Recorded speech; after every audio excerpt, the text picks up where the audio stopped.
وهم من فزع يومئذ آمنون.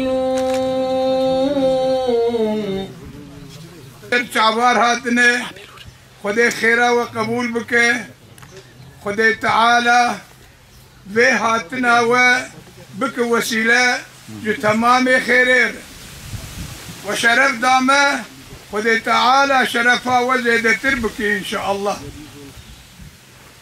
Toplantıya vefamızdan bereket bir haftanha çencar topuna gele hizmeti başı hatına girin.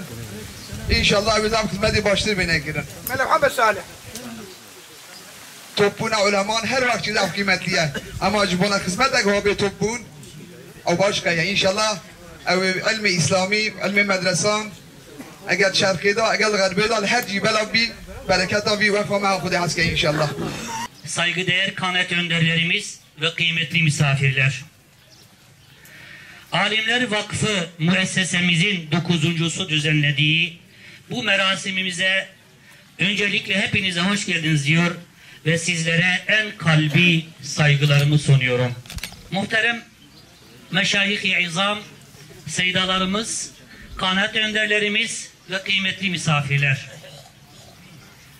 Hiç şüphesiz ki Türkiye'nin ve İslam dünyanın da en temel meselesi bizi hem ana kaynaklarımızla buluşturacak hem de yaşadığımız medeniyet buhranının aşılması ve insanlığın düşünce ufkuna alim, arif, hakim ve üçlüsü bir arada buluşturan yeni Gazaliler, yeni Ez bin Abdüsselamlar, yeni İbn Arabiler, yeni İbn Sinanlar, Şeyh Abdülkadir Geylaniler ve Şah-ı Nakşibendiler ve Şeyh Sultan Musa Ezeliler ve Bediüzzamanları yetiştirmektir.